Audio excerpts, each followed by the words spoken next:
We are going to go right along here to our next talk. Tim Martin, Roots, Shoots, and Those in Cahoots. I am a history buff. I like history. And I like to know about, where did these people come from? Where did this group come from? Well, in this discussion we're going to have about Roots, Shoots, and Those in Cahoots, we are going to go back in history and find out all the different eddies and flows of these different groups and where they came from, and how Jehovah's Witnesses came about, and Seventh-day Adventists, and a lot of these different groups. Where did they come from? How did it all work? It's going to be a good history lesson. So fasten your seatbelt and get ready. Brother Martin, come up here and share with us Roots, Shoots, and Those in Cahoots. Thank you.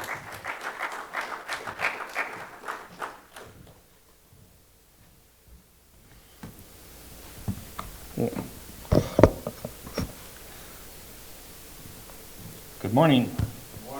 Are we on? Can you hear me through the mic? Yes? Yes. Okay, great.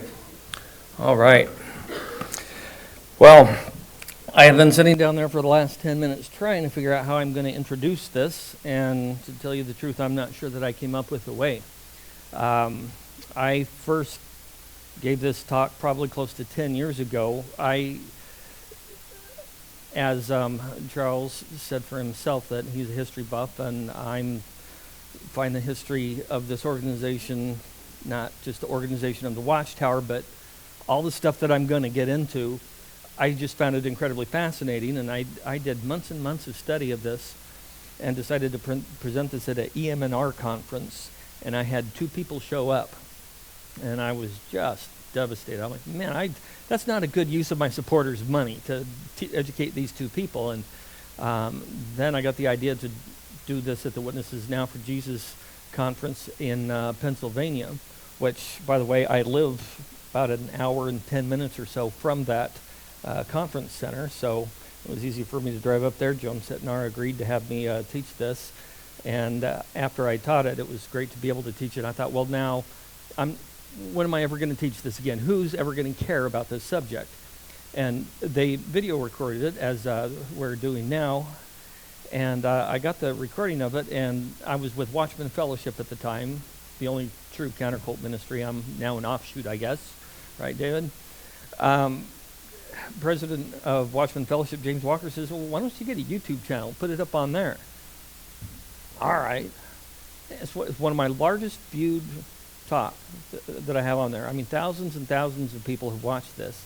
So I'm just so thrilled that so many people have been blessed by this. So I wish I could tell you what you're going to get out of this, but I'm not sure, because this, going over the history of this, impacts different people in different ways. As you see what you're up against and where you came from in your beliefs, if you have a Jehovah's Witness background, it's going to hit you in different ways. Now, you may want to not take notes. You can try if you want, but it's going to be very, very difficult.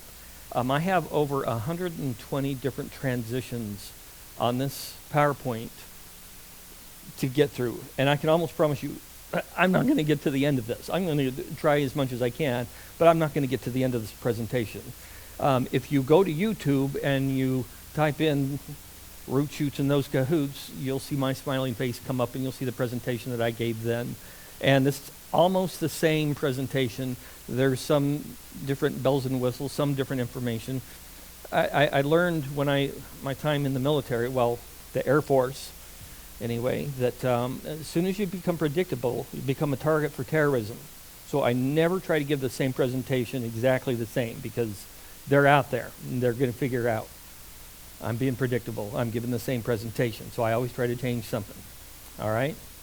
So you may want to YouTube this to follow everything. You can try to keep up if you like. This guy is named William Miller. William Miller, with his Bible and concordance, a Baptist man, did some research and came up with the idea that Jesus is going to come back around 1843. He had, I'm wrestling with my notes here as I talk, but yeah, 15 proofs he had 15 proofs to show that Jesus was going to come back around 1843 or 1844, and that the end was going to happen at that time. I just want to give you a couple here. I mean, one important one here is Daniel chapter 8, verse 14, where it says, "Unto 2,300 days, then shall the sanctuary be cleansed." Now, he says 2,300, those are prophetic days, meaning these are actually years. In 2,300 years, the sanctuary would be cleansed. Sanctuary being cleansed, to him that means Jesus is coming back. You know, the end times. This is going to happen. And when this clock starts ticking, the 2,300 years, is after King Artaxerxes gives his command for the rebuilding of Jerusalem. So if you want to know exactly when is Jesus coming back, all you have to do is do the math. 457 BC, that's when the decree was given by King Artaxerxes. You do the math, 2,300 years brings us to 1843. So we have proof now something's going to happen in 1843. Another passage that was very prominent in early Millerism, and which, by the way, I might use the term Millerism, Millerites, as synonymous with Adventism. Usually when people hear the word Adventism, what do you think of immediately? Seventh-day Adventists. These early people were called Adventists. The Seventh-day Adventists would like you to think that the term Adventism only applies to them, but no, it doesn't. Historically, all these people that grew out of Miller's teaching were Adventists. So another popular one here is the 10 virgin parable. Just to summarize this here really quickly, 10 virgin parable, we've read this, we know this. Basically, 10 virgins, they go out to meet the bridegroom tarries, all 10 sleep, and then there's a midnight cry, "Behold the bridegroom." That's an important little buzzword here, the midnight cry. "Behold the bridegroom has come." 5 foolish virgins, they had to go and buy oil. They couldn't go meet the bridegroom right away. While they were gone, the bridegroom came. The 5 prudent were able to go into the banquet with the bridegroom, and when the foolish came, the door was shut and they were not able to go in. A very important parable for Miller. He sees this as like a timeline of Jesus is coming back, and we're going to hear these buzzwords jump up: midnight cry, the bridegroom tarrying, things like this starts to flow with ebb and flow within different movements that come from Miller's teachings. Okay. Well, Miller comes up with these dates. It's between March 21st, 1843 and March 21st, 1844. He's looking at doing his calculations with the Jewish calendar, and so according to the Jewish calendar and all of his calculations with his 15 proofs, comes up with this time period. Some have said that, no, he said it was 1844. Well, actually it was a time period that Jesus was going to come back in. And he first publishes in the Vermont Telegraph in 1832 some of his views. And people were just fascinated by his views. And he immediately started to get people asking questions, sending mail, wanting to know more. And so he started teaching and trying to get the word out about what he had found. And people started to follow him left and right. What's interesting about how people followed Miller was that this becomes what I call a one-issue movement. The one issue is that Jesus is coming and you need to be ready. Or the way I say it, Jesus is coming, pack your bags. Because he's coming between 1843 and 1844, we don't know exactly when, but he's coming, you need to be ready. Which of the virgins were able to go in and dine with the bridegroom? Those who were ready. And this becomes the gospel to the followers of William Miller. And people who dive into his stream, my illustration for it, Miller's got this stream of his teaching. Those that dive into his stream normally don't associate together. We had Baptists, Methodists, Presbyterians, Campbellites. We're all diving into Miller's stream. They read his teachings, they listen to him preach, they hear what he has to say, and they think, man, this is it. So they all start jumping into the streams. All these things that normally separate people, all of a sudden are not important. And now they're all diving into the stream. All their differences are just laid aside for now. They don't care about those differences. We just want to follow this. One of the groups that becomes enamored with William Miller and his teaching is the Christian Connection. Miller meets them early on, teaches the people in the Christian Connection. They have him come back a few times, and they're very interested, and they jump into Miller's stream.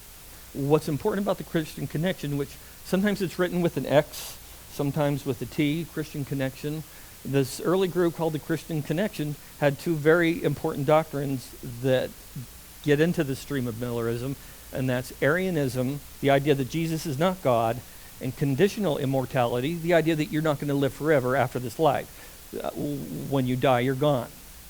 So these two ideas get mixed into Miller's stream early on.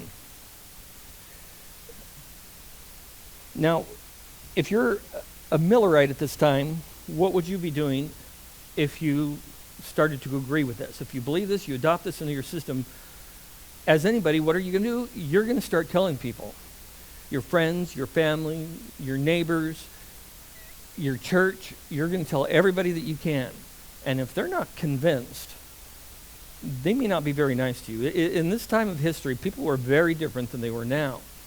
I've seen publications of newspapers or magazines against the Millerites, and they could just be mean and cruel compared to things that we would see. I mean, we're so much more sophisticated in our papers today, and when we try to undermine somebody back then, they just called them right out and said, you know, look at these boneheads who think that Jesus is coming, or whatever it was. Maybe it wasn't bonehead, but one of my favorite terms. So, things are going crazy with Miller.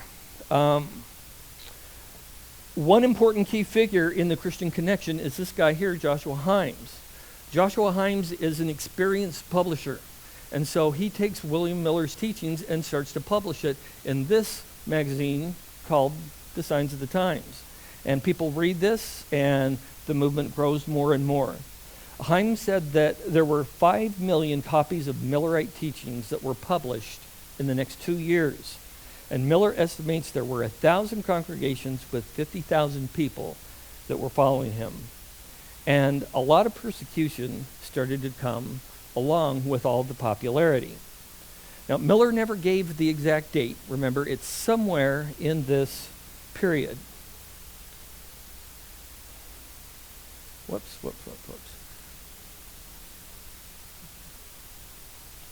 Well, 1843 comes, 1844 comes, and nothing happens. I actually went one slide too far here. 1843 comes, nothing happens, all the way through March of 1844, nothing happens. Miller writes a letter soon after the failed date of 1844, says that he still believes the end is coming, something's going to happen. A month afterwards, he writes another letter and still believes that something is going to happen. People believe at this point that they're in the tarrying time. Okay, back to the 10 virgin parable. Now we're in the tarrying time. What do you do in the tarrying time? You need to make sure that you're ready. You need to be ready to go because Jesus is coming. Pack your bags. And that's what we need to be doing. We need to be sitting there ready to go just because the dates didn't work out. Which, that was always a puzzle to me. When I early studied Jehovah's Witnesses and saw all the failed dates that they came up with, 1914 and 1918 and 1920, blah, blah, blah, blah, blah. And people always wonder, well, why did they remain Jehovah's Witnesses? Why didn't they stop? You know, wasn't that clear to them?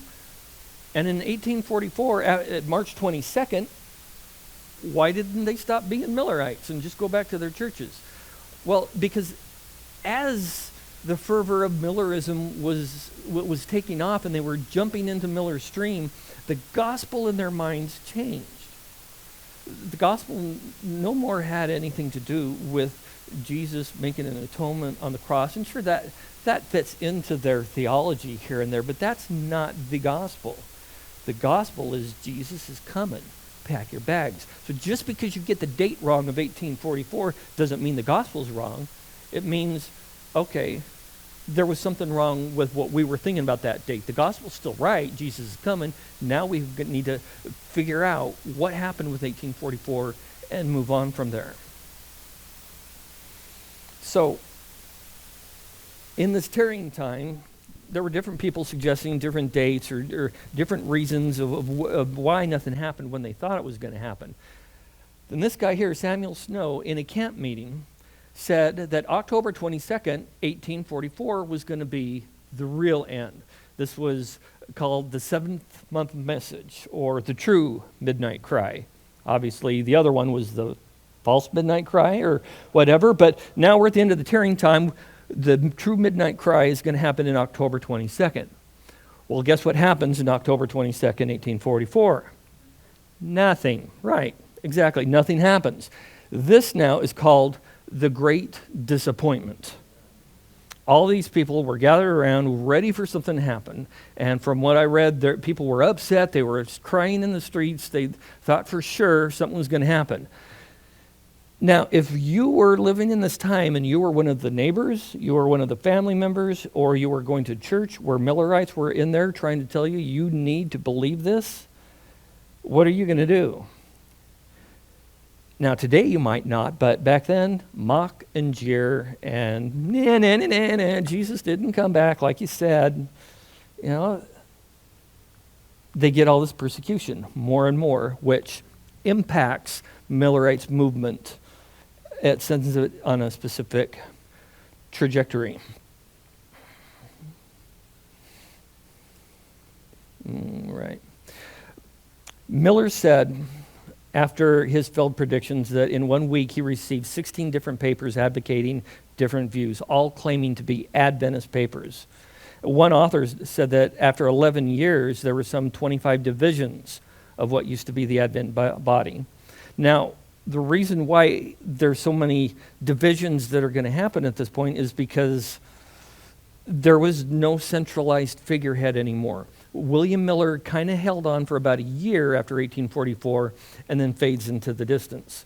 So now there isn't, not that he was ever necessarily looked at as a prophet or an apostle or God's appointed one, but he's just the guy who figured it out. But when he fades out, now this stream of Millerism is going to go kaplooey into many different areas. And just to give you an idea and why it's going to be hard for you to take notes, what I'm going to do at this point is I'm going to divide the Millerism offshoots into two different groups, the Sunday Adventists and the Sabbatarians. Sabbatarian meaning that you need to keep the seventh-day Sabbath on Saturday, and that's where the Seventh-day Adventists come along. So this is what my outline is going to look like, something like this. So if you're going to try to take notes, God bless you. Good work. Good luck, because there's got a lot that we're going to have to try to go through here. But before I jump into any particular group, I want to talk about the themes of Millerism.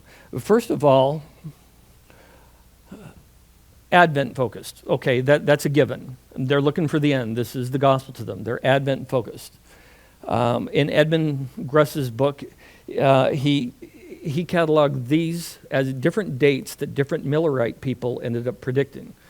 Remember, there's not one figurehead saying this is going to be the date. So now they're all jumping off at a Miller's stream, trying to make sense of it. And these are all different dates that different people came up with, trying to figure out when is going to be the end. So they're all Adventist focused. They just don't have a central person telling them what it is, what the date is. So, Arianism. Jesus is not God. Not all Millerites become Arians. However, in what I've seen at least, the majority of them are. There are some Trinitarians, but majority of them become Arians. Conditional immortality as well. That's how powerful the Christian Connection had its influence within Miller's stream, that once everybody jumped out, many of them jumped out with beliefs that they'd never held before, and that's Arianism, conditional immortality, and merit for salvation. There's something you have to do to be saved. It's not just by the blood of Jesus that saves you. There's something that you have to do. And what is one of the most important things you have to do? Be ready, for Jesus is coming. And it's amazing how many verses they can pull out of the New Testament that shows you've got to be ready. He's coming. He's coming. You've got to be ready. Pack your bags. He's coming. Pacifism is very important. When you have a group that is heavily persecuted, as the early Millerites were, which they brought a lot of it on themselves, when you have a persecuted group, oftentimes, historically, you see that they become pacifists. They don't like being beat up, so they want to tell people you shouldn't beat people up. And they become pacifists. You know, don't join the military, don't join the government, don't have participation of any kind. Now, some of the Millerites might emphasize this more heavily than others, but this is still, of course, a big one. Flee Babylon. And what is Babylon? Babylon, well, this is the churches in the world that are persecuting them. So you need to get out of Babylon. If you were a member of the Presbyterian Church, and you need to get out of there, because that's Babylon. That's the false religious system of things. I'm sure some of this sounds familiar. Maybe some of you have heard these kind of words and language. And what goes along with flee Babylon is the anti-organization. You want to be against starting an organization. So once these Millerites jump out of Miller's Stream, they're not going to go and start a church, because that's what they're running from. The churches are the ones who hurt them and who were abusing them verbally, and so you don't want to... Wow, that was interesting. So you don't want to go and start a church. That means what? You're restarting Babylon. So the last one that I have here, which you can see, number 8, this would be publish magazines. Very, very important. If you're not going to start a church, you need to have a way for people who believe in common to coalesce around these ideas. We do that in churches. Somebody stands up and preaches the word. We go to Bible studies in Sunday school and maybe during the week in small groups. And this is how we do church. And the reason for doing that is this helps us coalesce together as believers. Well, they're not allowed to. They don't want to start a church. So magazines are what help them grow together as groups and coalesce and have their fellowship. Many different magazines jump out of Miller's Streams. Here's just, it's not a short list, but it's definitely, okay. This is some of the magazines that I found. The Present Truth of the Apocalypse, The Present Truth and Heralds of Christ's Kingdom, The Bible Standard and Herald of Christ's Kingdom, Zion's Watchtower and Herald of Christ's Kingdom. Sometimes Jehovah's Witnesses think that, that what they say and their ideas were so unique at the time. It's incredibly ordinary.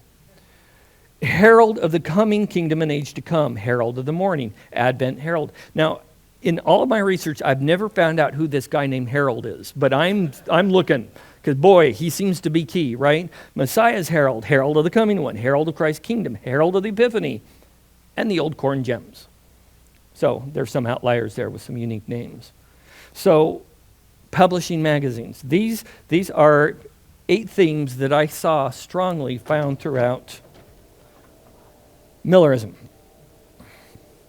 So, starting with the Sunday Adventist, let's start a breakdown here. A year after the Great Disappointment, there was a conference called the Albany Conference. And in this conference, the guys assembled to sit down and discuss what was going on. 61 people attended.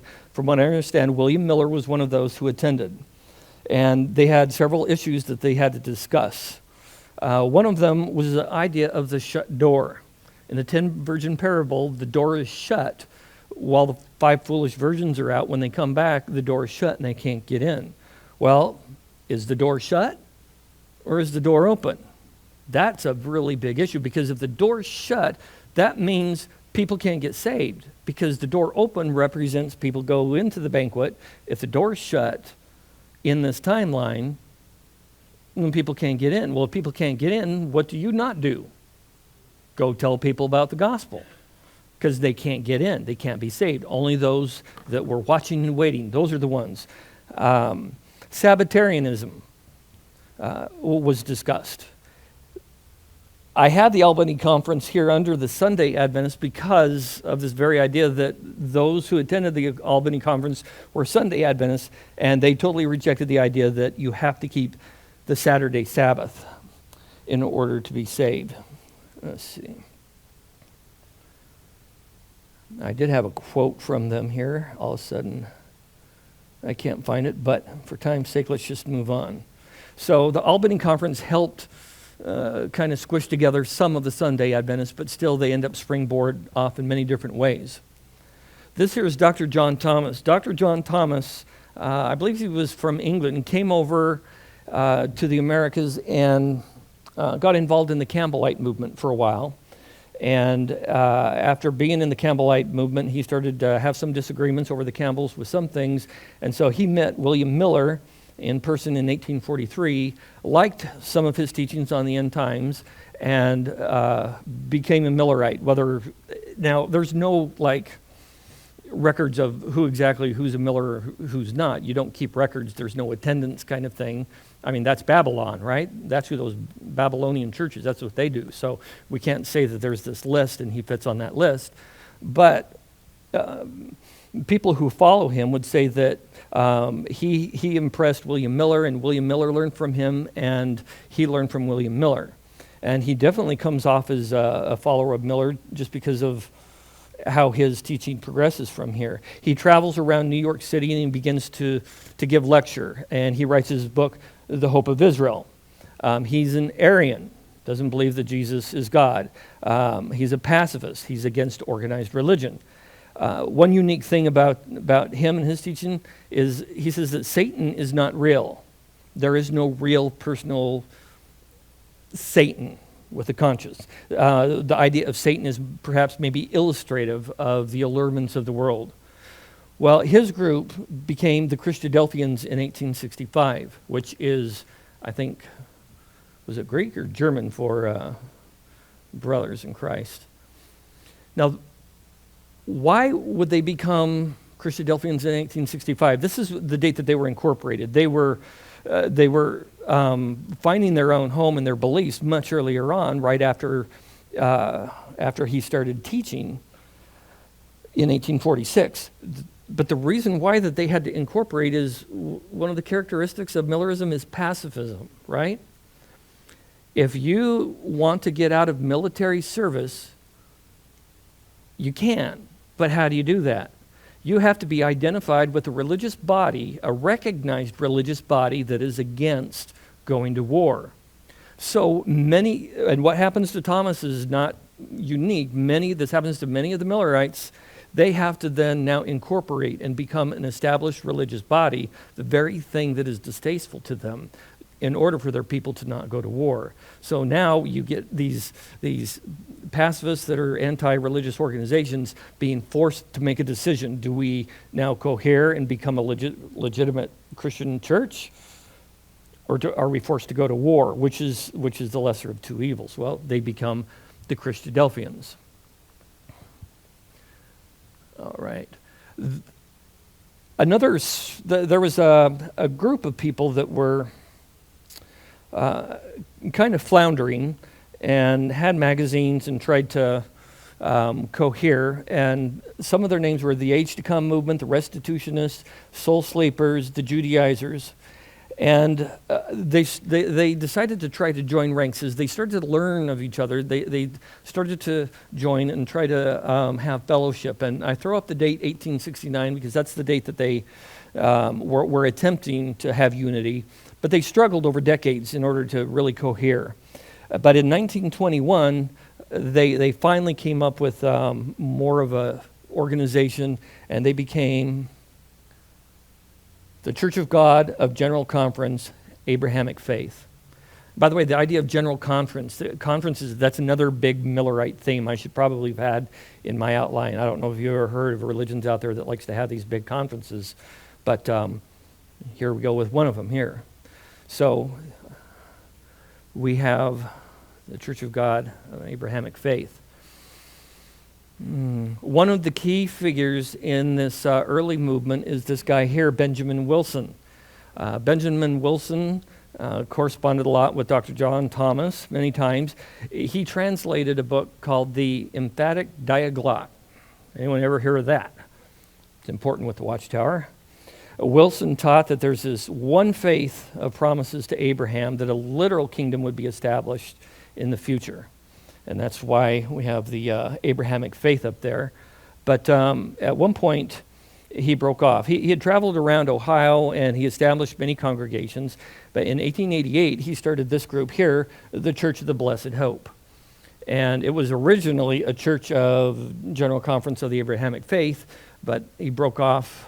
I'm not even sure why. They still believed everything very similarly. Later, they added universal resurrection, open communion, and the idea of a personal devil. Okay.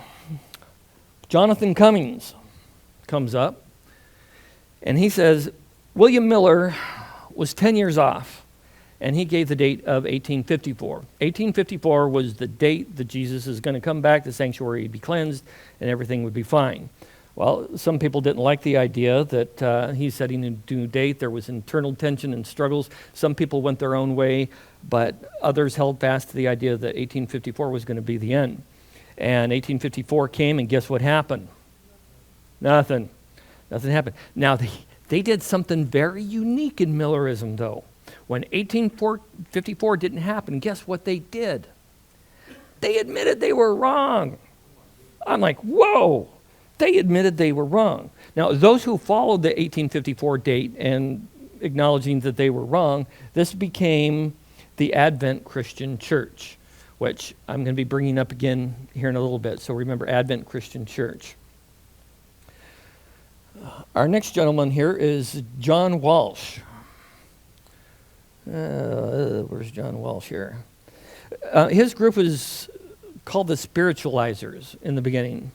Spiritualizers because that they believed in October 22nd, 1844, that Jesus returned invisibly, and the millennium began on that date. So he started his group called the Life and Advent Union. And later, well, much later on, 1964, this church merged to become part of the Advent Christian Church. So my guess is they changed their beliefs along with everything else to be able to join and grow like that. Now I want to bring up a few different individuals from the Life and Advent Union and the Advent Christian Church. Okay, first of all, this gentleman here, Jonas Wendell. How many have heard of Jonas Wendell? Important character. Jonas Wendell, he published a magazine called The Watchman in 1850. Ever heard of a magazine like that? Originally thought that 1850 was going to be the second advent, and then later he believed that Christ would come in either 1868 or 1873, 1874. He wasn't quite sure. So he threw out several different dates. In 1870, he wrote a booklet called The Present Truth, or Meat in Due Season. You can see where some of this is going, right? Gosh, I wonder where Charles Taze Russell got some of his ideas. Jesus would come physically in 1873, he believed. Next gentleman is George Stetson, also from the Advent Christian Church.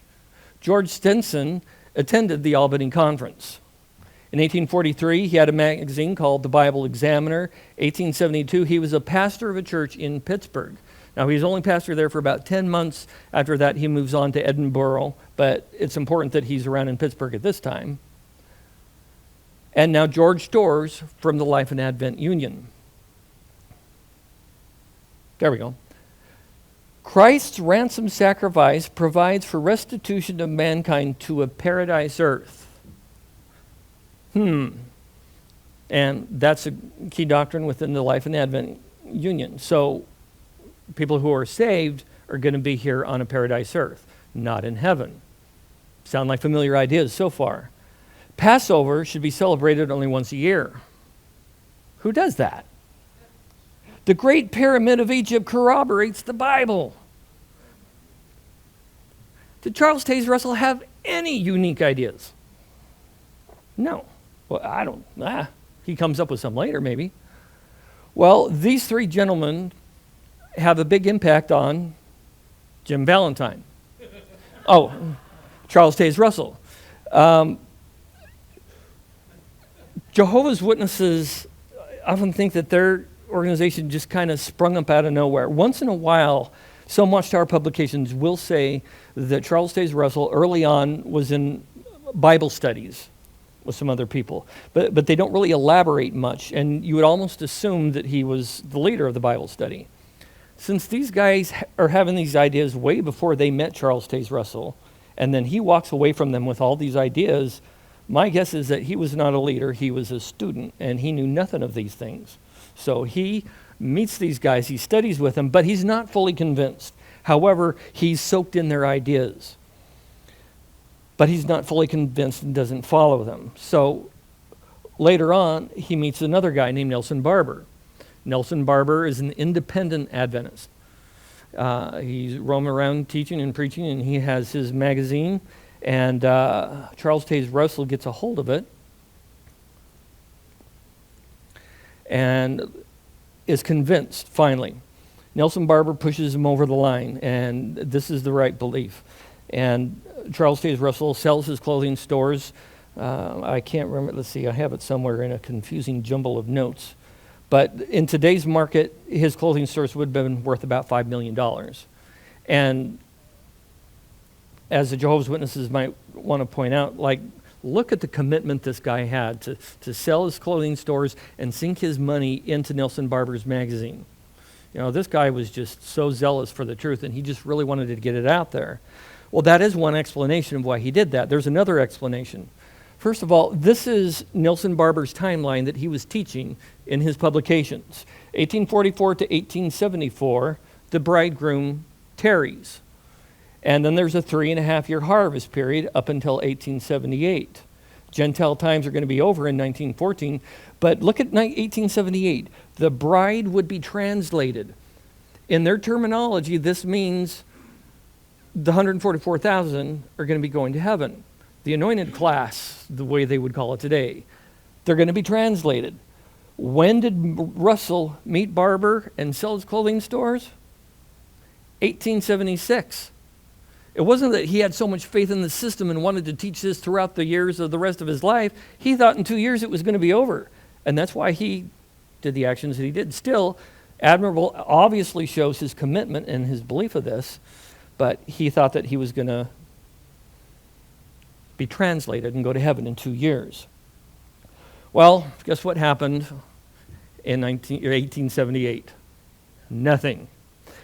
Nelson Barber parts ways with Charles Taze Russell. Nelson Barber, he predicted the end of the world, another date, I don't remember what it was, but ultimately he joins a church called the Church of Strangers, which I think is one of the, just a spooky name for a church.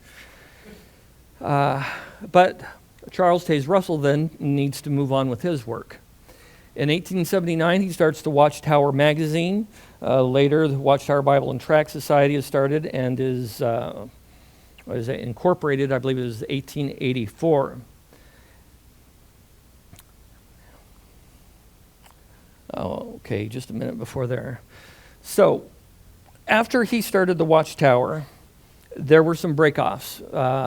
A few smaller ones I haven't really been able to get a beat on and much information, but there was their largest breakoff. It came on the slide that I just showed you there. Let's just pull this up here. In 1909, we have the New Covenant Believers and the New Covenant Fellowship. What happened is that Charles Taze Russell changed his beliefs on...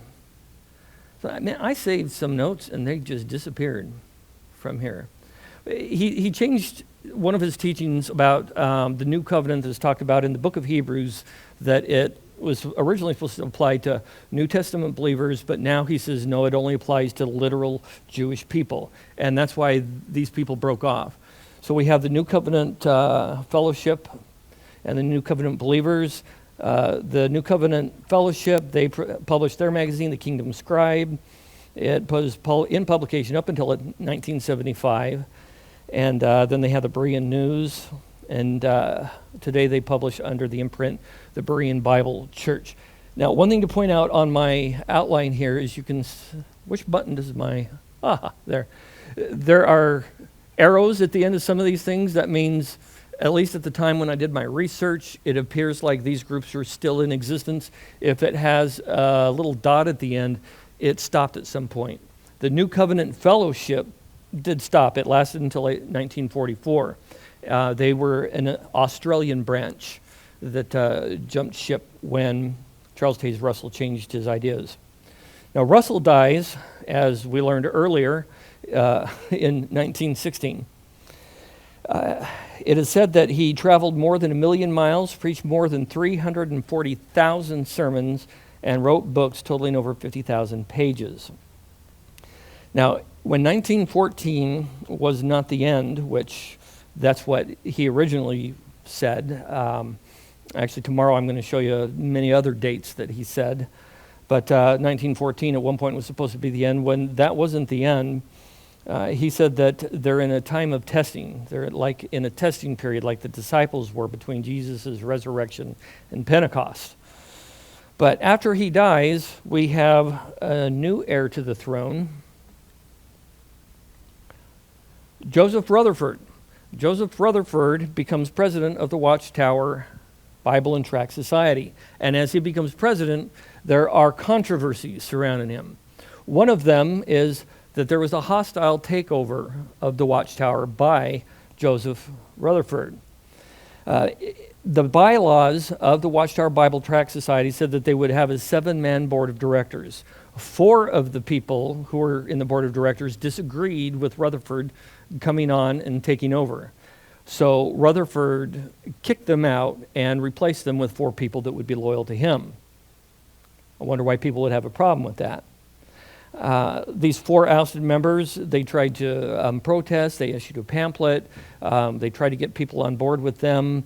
However, they failed in attempts. Oftentimes when you see a religious organization that people are part of, when it changes direction or changes doctrine, changes a major policy like this, you'll find that people are more loyal to the organization than they are to the teachings, which I find fascinating, because when you ask somebody who's a part of that religion, whether it's the Jehovah's Witnesses or the Mormons or whoever that I'm doing research on, if you ask them, why are you following this organization? Because they preach the truth. Well, when this organization tweaks the truth or changes direction, they stay with the organization instead of following the teachings. Some people will follow the teachings, but the groups are relatively minor, small, and they lose traction. The next... I keep pointing at the screen. The computer's back there. 7th volume of Studies in the Scriptures published. Wow, I cannot talk well today. So the 7th volume was released, and it was claimed to be a posthumous work of Charles Taze Russell. Many Bible students would not accept this, though. They claimed that this was not from Russell. It didn't have his writing, his style. They think it was the work of 2 different guys, Clayton Woodworth and George Fisher. So they wouldn't accept it. It claimed that 1918 was going to be the end of the harvest work and Christendom would be destroyed. A lot of people didn't agree with that, and so they're jumping ship. Controversy number 3, he encourages Bible students to buy war bonds. What's the problem with that? They're pacifists. Come on. Why don't you just encourage them, hey, well, let's go join apostate Babylon. You know, it's not going to work. So people have a problem with that, and they start to jump ship. In 1918, we have this group starting called the Layman's Home Missionary Movement. It was started by Samuel Johnson. Samuel Johnson was originally following with the 4 ousted members of the Watchtower, and he broke away from them later and started this group, the Layman's Home Missionary Movement, and he introduced a new dispensation of views and doctrines and ideas. He taught that since Pastor Russell was supposed to be the parousia messenger during the Lord's parousia, well then he must be the epiphany messenger of the Lord's epiphany. Johnson was a prolific writer. He wrote 15 volumes of epiphany studies in the Scriptures. That's a lot of writing. After him, we have, what just came up? Okay. 1955, the Laodicean Home Missionary Movement. John Crewson was disfellowshipped in 1955 from the Layman's Home Missionary Movement and formed his group. He claimed that, well, since Pastor Russell was the parousia messenger and Johnson was the epiphany messenger, well, now we're in the time of the apocalypse, so he said that he's the apocalypsis messenger.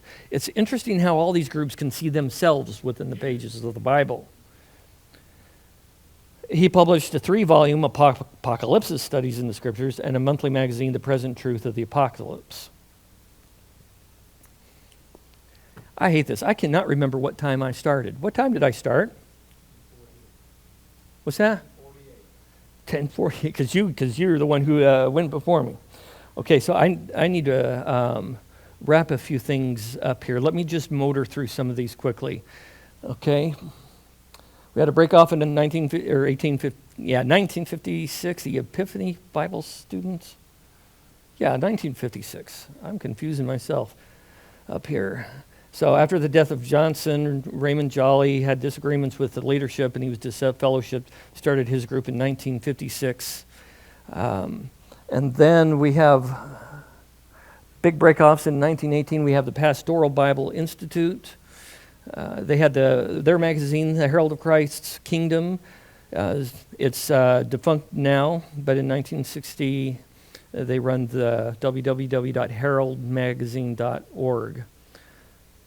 which you can find up until today, I believe. In 1936, we have Watchers of the Morning. Isaac Hawkins started that. But I want to get down here, especially to 1918. Stand Fast Bible Students. The reason why they're standing fast is because they're standing fast against the idea of buying war bonds. This is just wrong. I mean, we're pacifists. Come on, Rutherford. We're not going to go buy these war bonds.